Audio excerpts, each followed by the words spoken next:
Mirëmëngjes dhe mirë se vini në Breaking. Unë jam Fiori Darda dhe për 3 orët në vazhdim do t'jemi bashkë për përcjell të gjitha lajmet dhe zhvillimet e ditës nga vendi, rajoni dhe bota.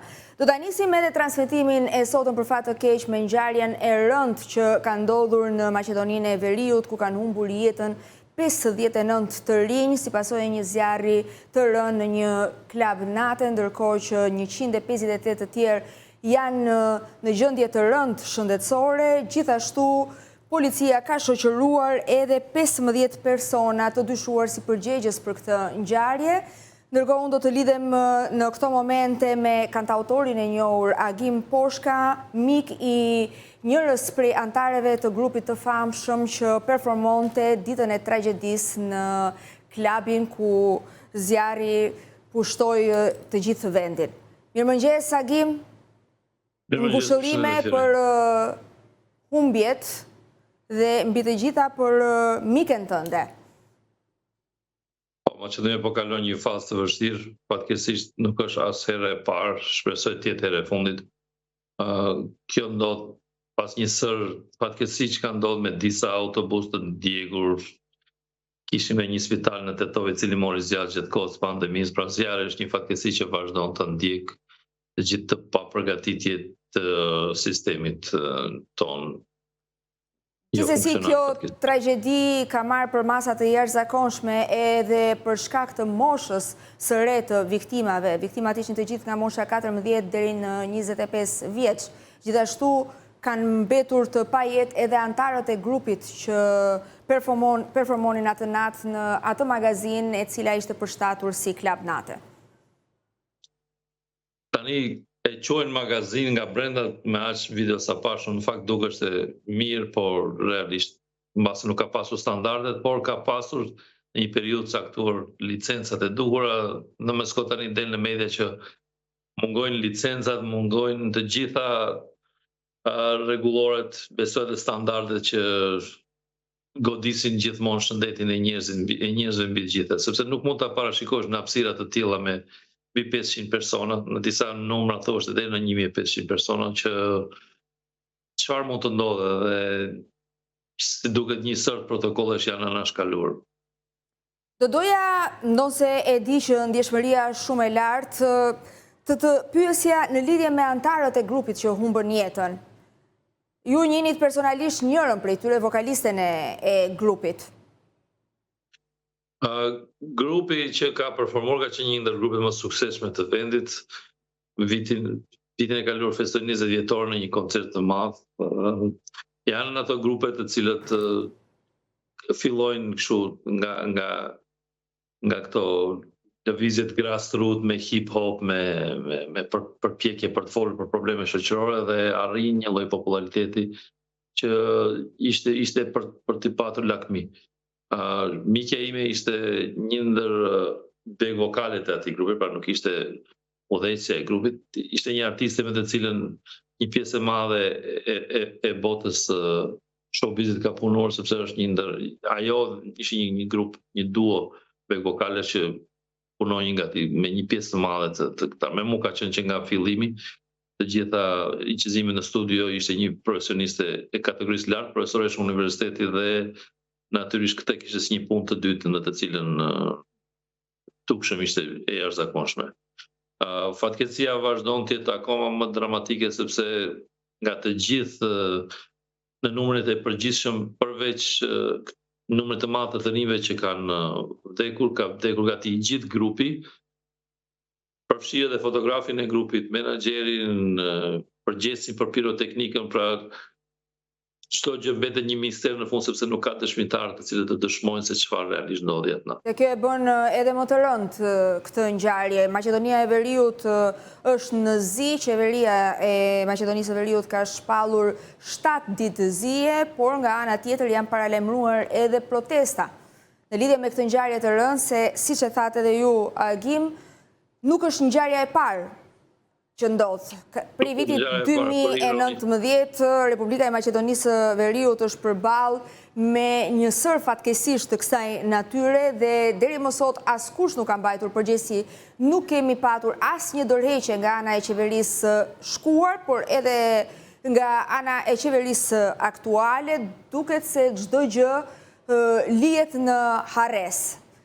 Janë paralajmëruar protesta, unë kam parë vetëm disa postime në rrjetet sociale nga grupe të rinj, të cilët thonë se nuk do ta lëmë me kaq dhe do të kërkojmë drejtësi. Ka një lloj reagimi të përgjithshëm shoqëror. Në qytetin ku ka ndodhur fatkeqësia ka pasur edhe demolime të objekteve, të disa bashkëpronarëve, bile edhe kryetarin e bashkisë kanë shtëpinë e kryetarit të bashkisë thuhet që e kanë sulmuar. Në përgjithësi duket si një lloj proteste jo shumë mirë organizuar, por që një protestë e kuptueshme për mlefin që kanë.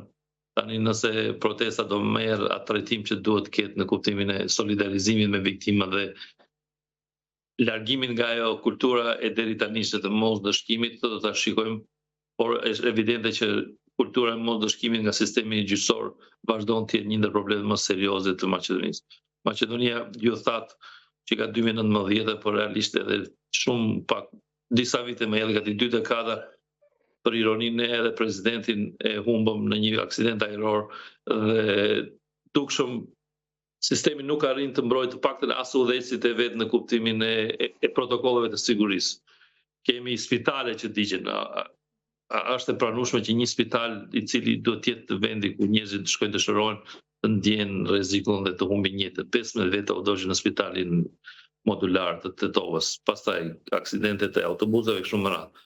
Pra ka një lloj rënim i mbrëmshëm të sistemit i cili realisht duhet të adresohet sa më shpejt, sepse po humb shpresën për edhe për ata që vendosin të jetojnë këtu dhe ta shohin një Maqedoni si vendi për të ardhmen e tyre.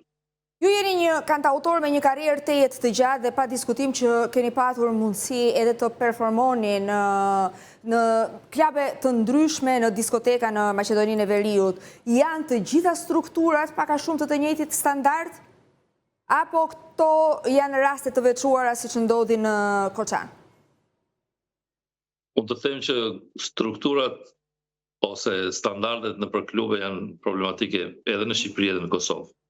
Po flasim për një jetë natë e cila ka për pretendim masovitetin, por gati në asnjë nga këto nuk ka protokolle të jashtë për daljet e emergjencës, për reagimet ndaj zjarrit e kështu me radhë.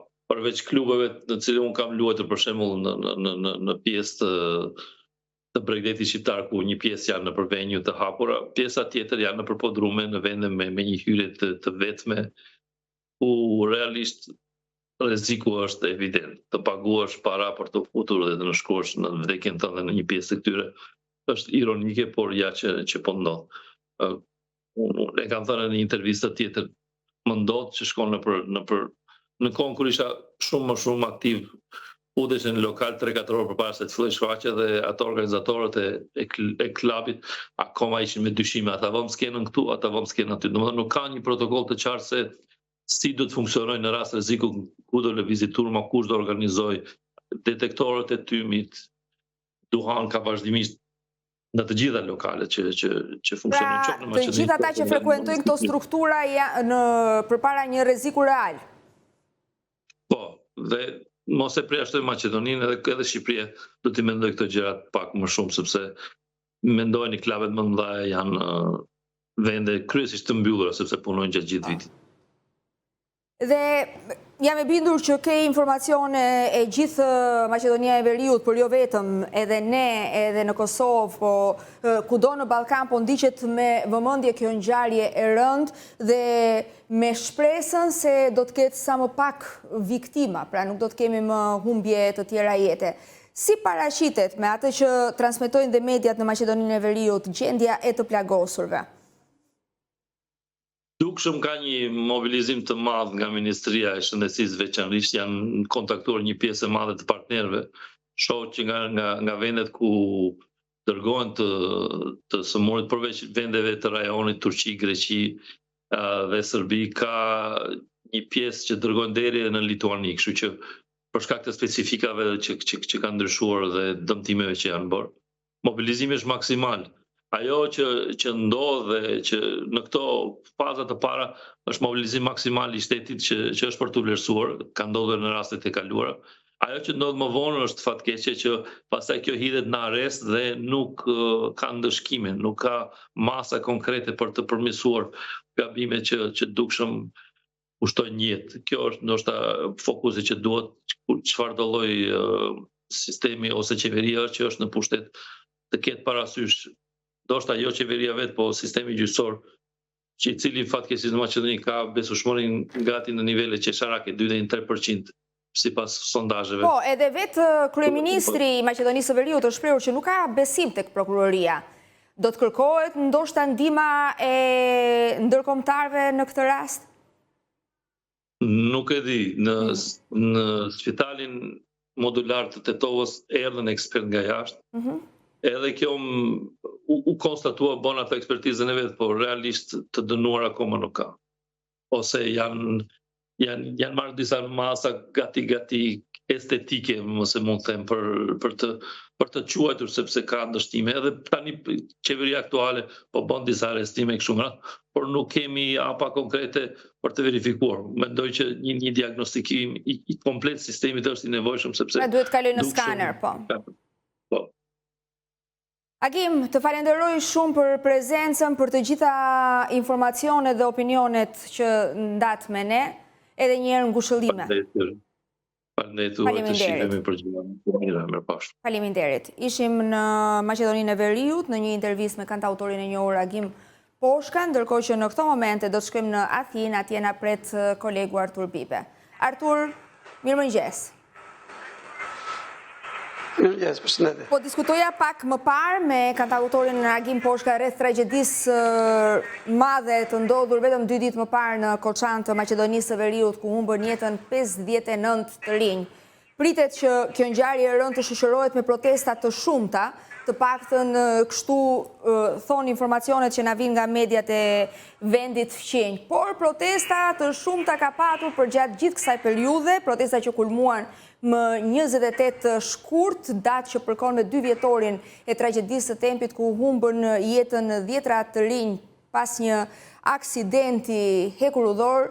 Do doja të dija se si paraqitet situata, do të ketë protesta të tjera, çfarë është paralajmëruar, duke qenë se kaloi edhe emocionin e mosbesimit qeveria Mitsotakis.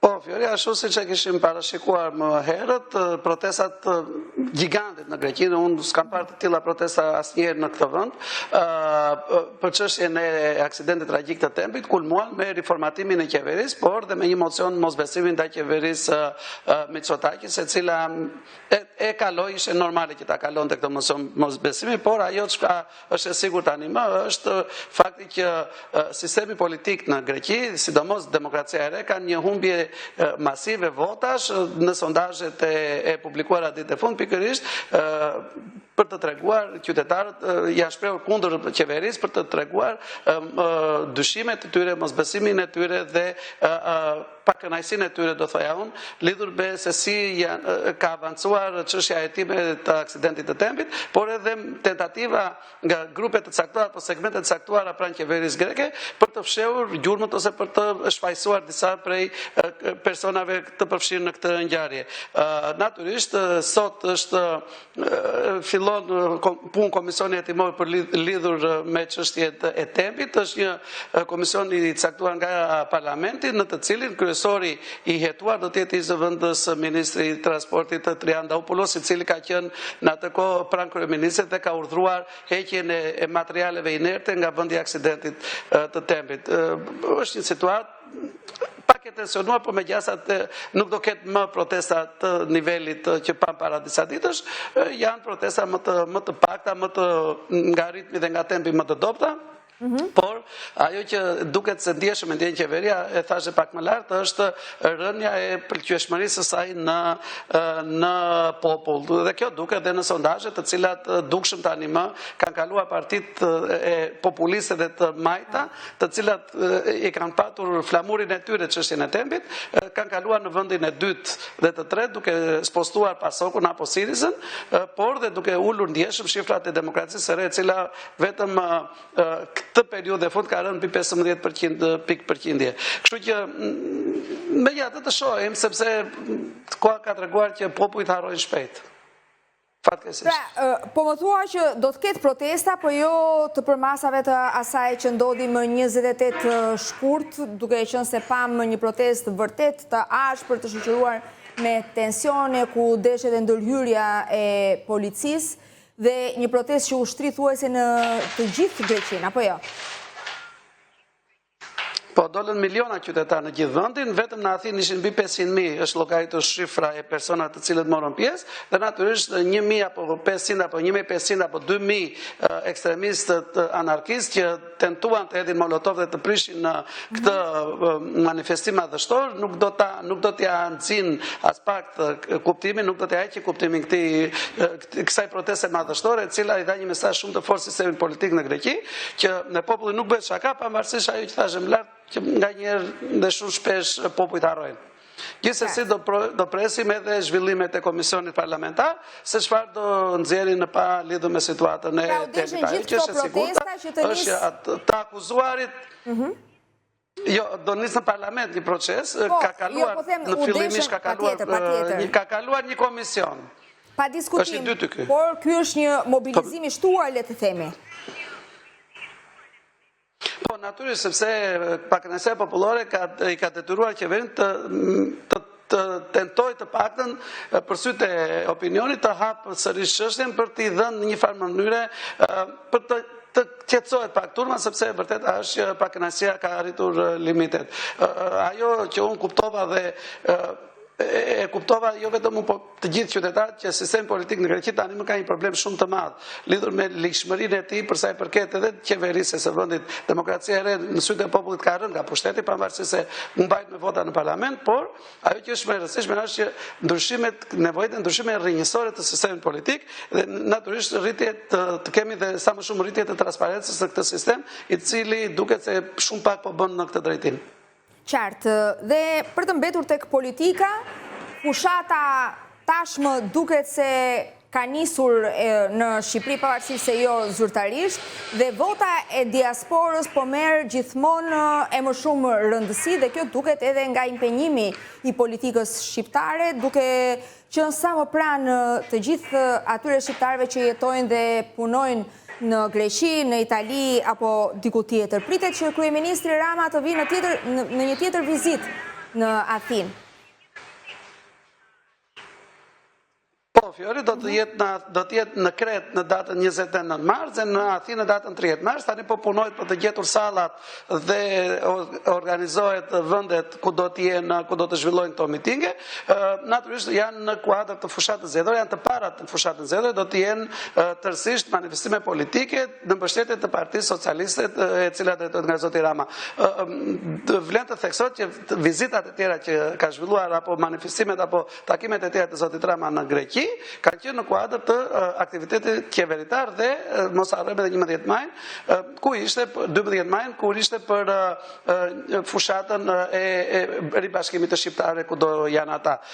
Gjithsesi është pritet me shumë interes vizita e zotit Rama, jo vetëm sepse do të rikthehet në Athinë, por për të dëgjuar emigrantët se çfarë do të ketë në programin e Partisë Socialiste lidhur me planet e zotit Rama për diasporën dhe kryesisht emigracionin këtu në Greqi, lehtësirat që pritet t'u japi aty dhe mbi të gjitha ftesën që do të bëjë bashkëdhetarëve tanë, të cilët me mira tani më janë gati 100.000 të regjistruar vetëm në Greqi, për të marrë pjesë në procesin e votimit kryesisht, por mbi të gjitha atyre që janë regjistruar, tu bëj thirrje për të votuar Partinë Socialiste, sepse sipas zotit Rama është zgjedhja më e mirë për të çuar Shqipërinë drejt Bashkimit Evropian gjatë viteve të ardhshme. Qartë, dhe do të kalojmë tek një ngjarje tjetër që për fat të keq ka protagonist një shtetas shqiptar, i cili ka plagosur me armë 3 persona, edhe më në fund është vedorzuar në stacionin e policisë. Bëhet fjalë për të shumë kërkuarin Nardi Idrizi. Nuk është emri i vërtet. Jo, është Fatbardi Idrizi, 39 vjeç, është nga Vlora, një person i cilësuar si tepër i rrezikshëm prej autoriteteve greke, gjatë një episodi në zonën e Gazit në dhjetor të 2023-shit, plagosi me pistole 3 persona, njëri prej të cilëve në gjendje shumë të rëndë, për fat të 3 kanë shpëtuar dhe tani më janë rikthyer jetës së tyre normale. Gjithsesi, Idrizi kishte vendosur që në menjëherë pak ditë mbas ngjarjes të Dorëzoj, madje kishe kontaktuar këtu po e themi tani edhe Top Channel për të negociuar një marrëveshje të mundshme dorëzimi, por më në fund vendosin të mos dorëzohet pikërisht i trembur nga ajo çfarë po ndodhte në çfarë mund t'i faturojë atë. Gjithsesi tani më bëri atë që duhet kishte bërë që në fillim, ju dorëzua drejtësisë, me bindje se tani më do të marri dënimin që i takon sipas drejtësisë, jo sipas opinionit. Kështu që të paktën pavarësisht ngjarjes kishte një fund të bukur sepse ndërgjegja e tij të paktën është për atë që ka bërë të paktën po vihet në vend dhe dorëzimi është në drejtimin e dur, megjasa drejtësia greke do ta vlerësoj pozitivisht këtë akt Idrisit, i cili do të u dërguar në gjykatë për masigurie dhe megjasa do të presë gjykimin gjatë muajve të ardhshëm për këtë çështje. Dhe në fund do doja të pyesja pak për situatën në Ukrainë, jam e bindur që ke informacion duke qenë se i ndjek, le të themi, këto zhvillime. Do doja të dija qëndrimin e Greqisë në lidhje me këto zhvillime. Pra, takimet që janë bërë deri tani, pritet që të ketë një takim ndërmjet Trump dhe Putin, nga ana tjetër vazhdojnë dhe avancojnë të dyja shtetet, edhe Ukraina ka sulmuar me dron Moskën, por nga ana tjetër edhe Rusia duket se nuk ndalet. Ç'pozicion po mban Athina zyrtare?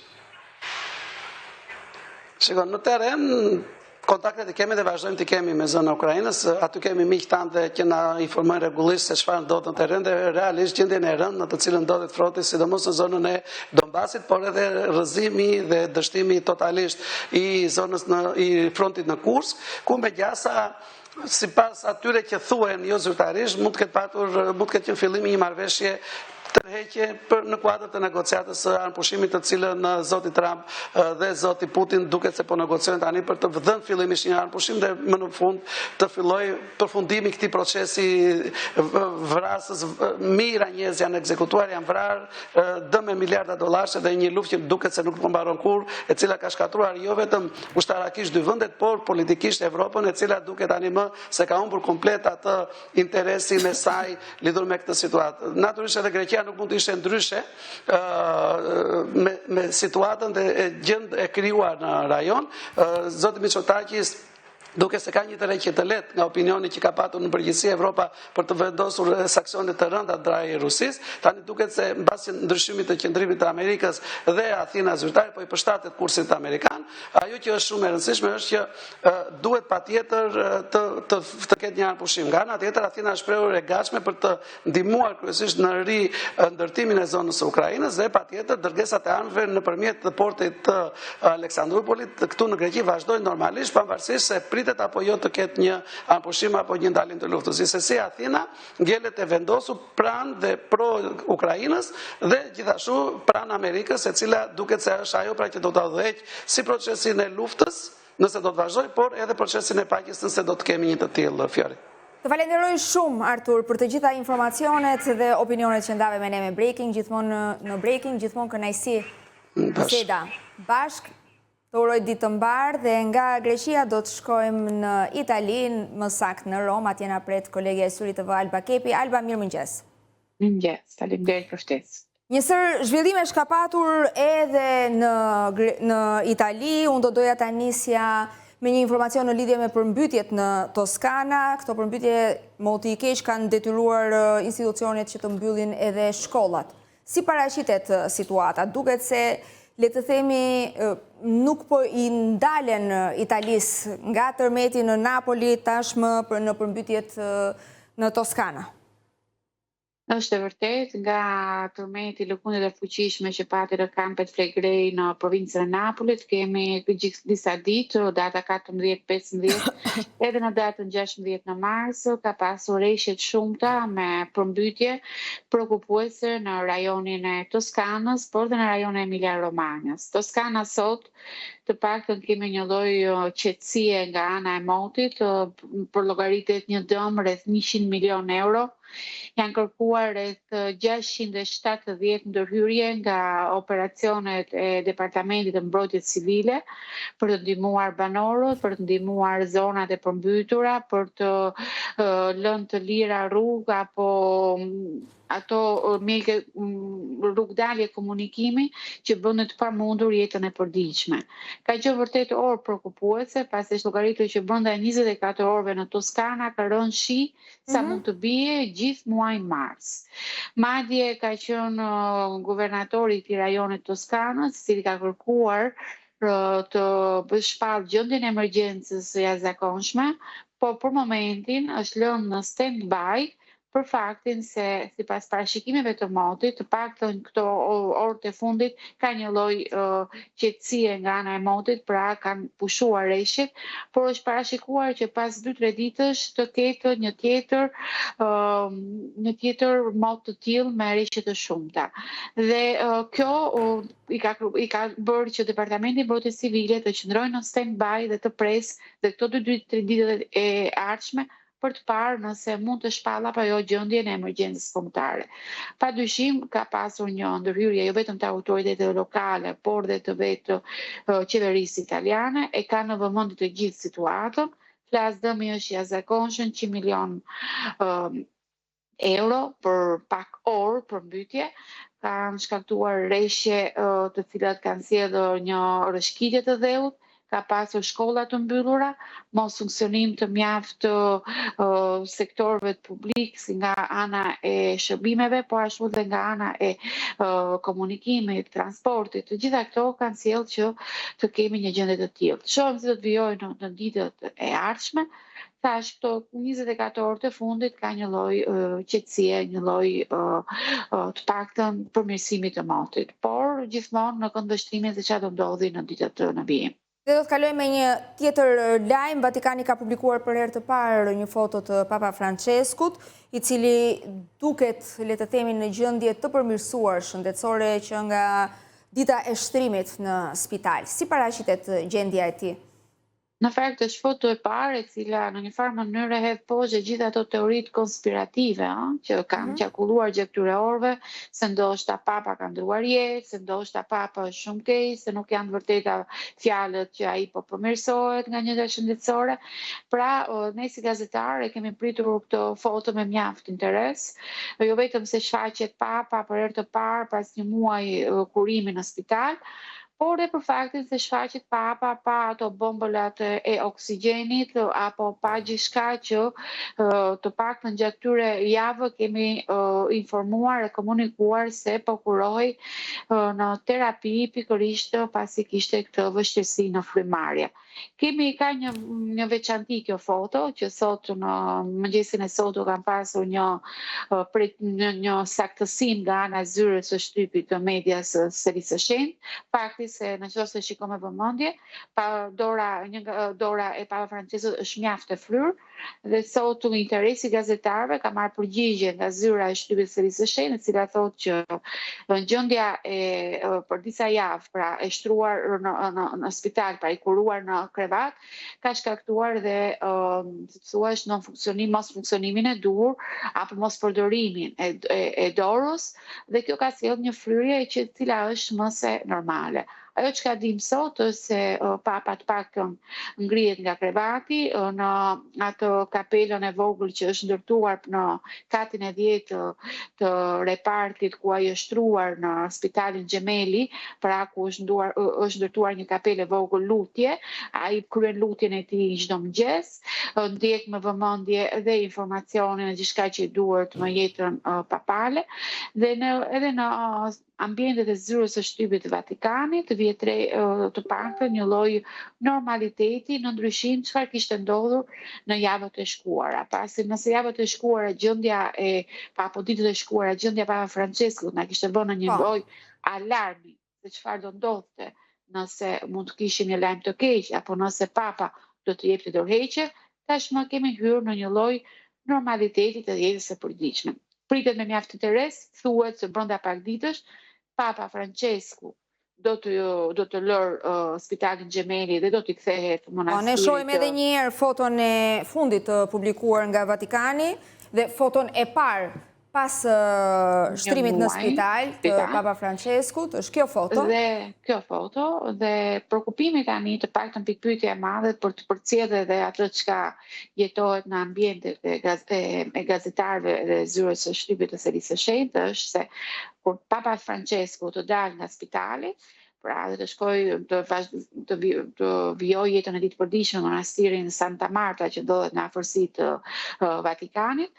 Pikpyetja më e madhe që ne hedhim është nëse Papa Francesku do të pranojë të vijoj rrugtimin e tij si kreu Selisë së Shenjtë, apo do të mund të kemi një dorëheqje siç ndodhi me Papa Benediktin, pra me Papa Ratzinger. Këto janë një nga pikpyetjet, pasi mos harrojmë se Papa Francesku gjithmonë ka thënë dhe kur mori papatin e tij, që në momentin që ai do të shikonte se nuk do ishte aftësinë mendore dhe fizike për ta kryer më së miri misionin e tij, ai do të dorëhiqej. Prandaj dhe ne sot, mbas këtij lajmi të mirë që është gjendja e tij shëndetësore, është determinimit, pikpyetja e madhe është ndoshta mosha e tij 88 vjeçare, ndoshta dhe pasoja që i kalon ky kurim gati një muaj në spital, mund të shtyjë në një dorëheqje. Për këtë mbetet shohim në ditët në vijim, por vëmendja jonë tashmë e gazetarëve është çfarë do ndodhi pas daljes së Papa Franceskut nga spitali. Të falenderoj shumë Alba për lidhjen dhe për të gjitha detajet që ndave me ne. Kënaqësi biseda. Ashtu, faleminderit. Ditë të mbar, do të kalojmë në një hapësirë publicitare, rikthehemi pas pak në Breaking.